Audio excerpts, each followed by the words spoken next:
Ya, kembali lagi di Tahu Film. Bagaimana kabar kalian semua? Semoga baik-baik saja, sehat selalu dan bahagia.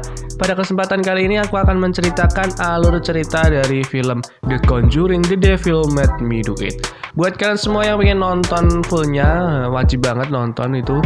Kalian bisa nonton aja langsung ke bioskop. Baik, buat kalian semua yang penasaran bagaimana alur ceritanya, langsung aja cus.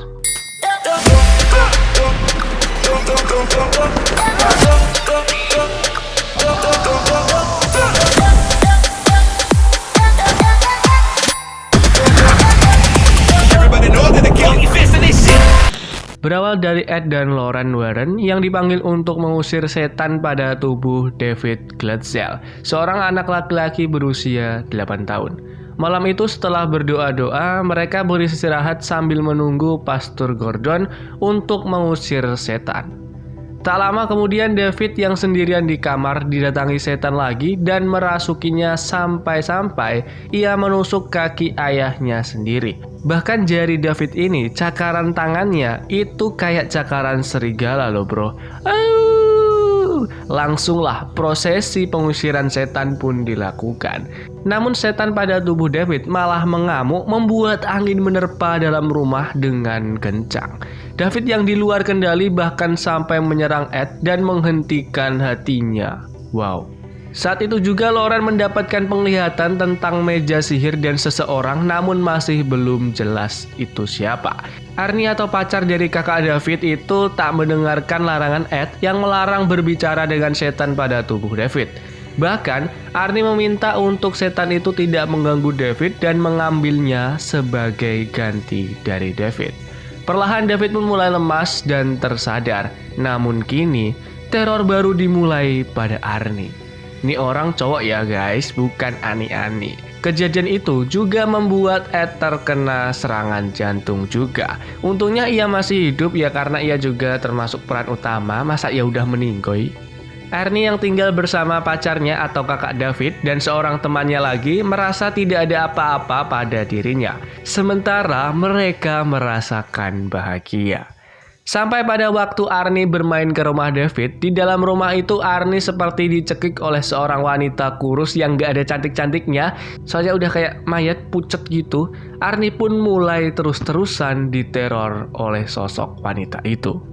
Di rumah sakit Ed yang tersadar langsung panik dan memperingatkan kalau iblis itu sekarang ada pada tubuh Arnie. Arnie yang sedang bersama kekasihnya dan temannya mulai merasakan halusinasi akibat teror iblis itu. Sampai akhirnya ia tak sadarkan diri membunuh temannya dengan brutal. Ia pun langsung ditangkap oleh polisi yang berpapasan dengan Arnie yang berjalan tanpa sadar di jalan dengan penuh darah. Ed, Lauren, dan pacar Arnie pun mendatangi temannya yang pengacara untuk meringankan hukuman Arnie. Namun ya si pengacara ini nggak mau, masa ia harus memberi pembelaan bahwa Arnie melakukan itu karena kerasukan setan. Karena dia sendiri nggak percaya apalagi hakim nanti.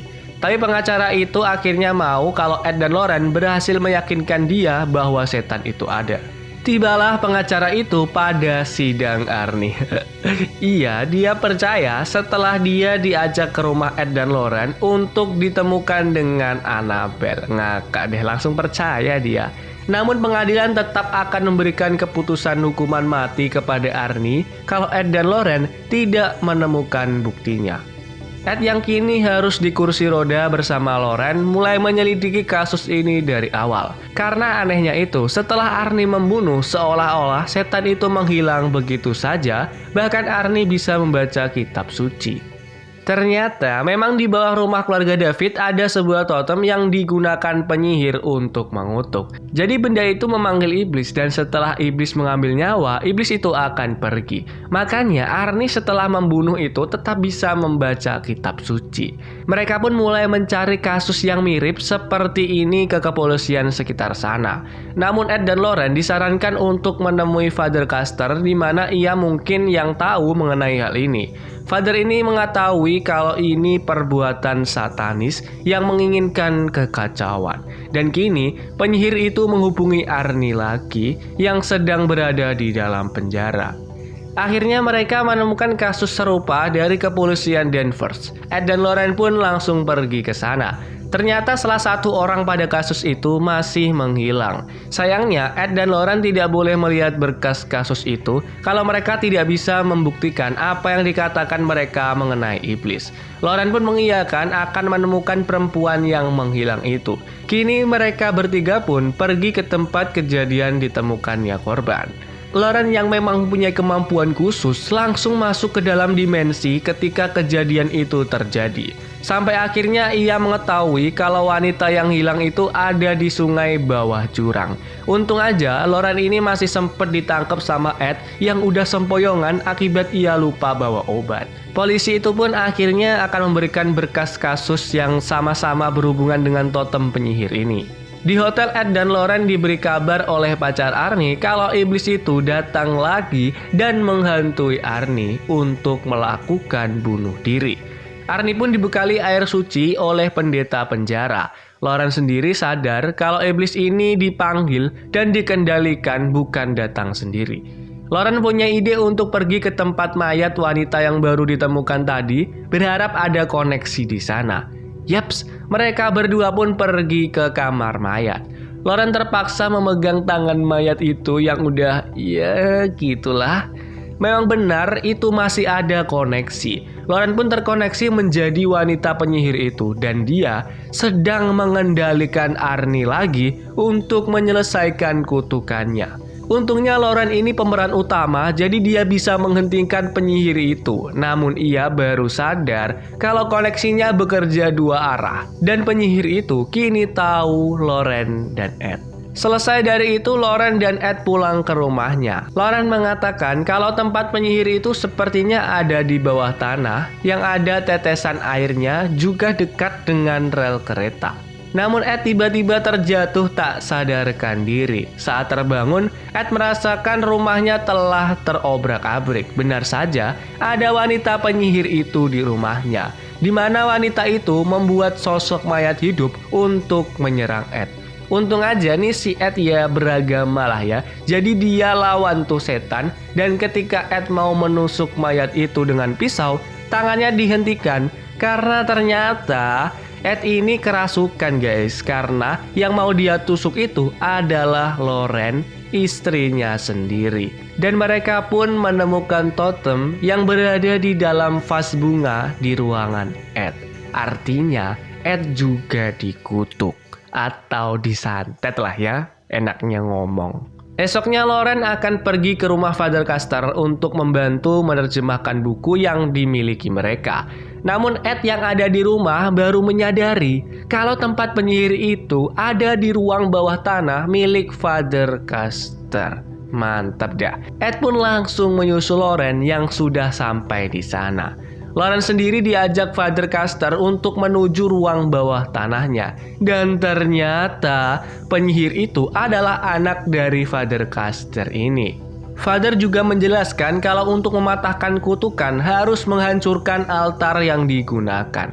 Di mana mungkin altar itu ada di ruang bawah tanah dari ruang bawah tanah ini. Pusing nggak? Pusing lah, masa enggak? Tapi wanita penyihir itu udah ada di dalam rumah ternyata. Father pun dengan segera membukakan pintu untuk Lauren ke arah altar. Namun naasnya Father Castor dibunuh oleh anaknya sendiri. Dajjal emang.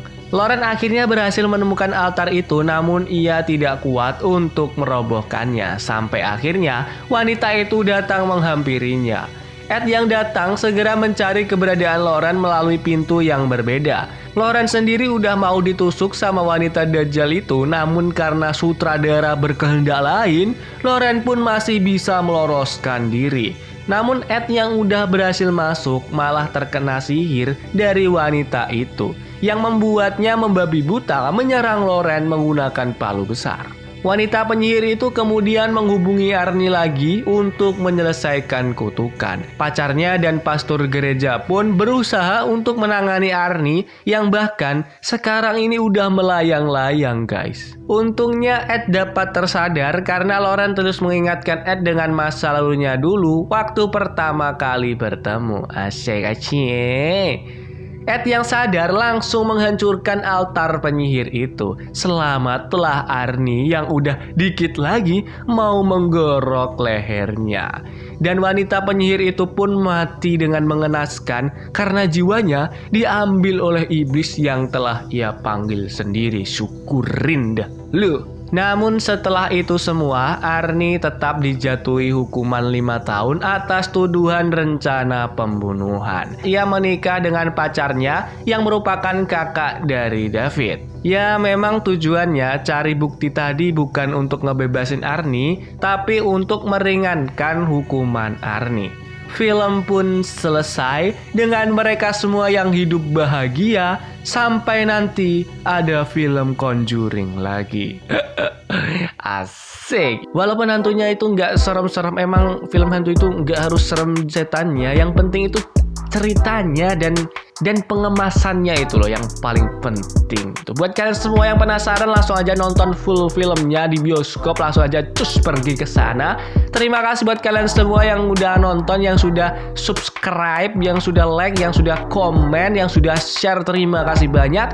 Semoga kalian semua selalu sehat dan bahagia. Bye bye.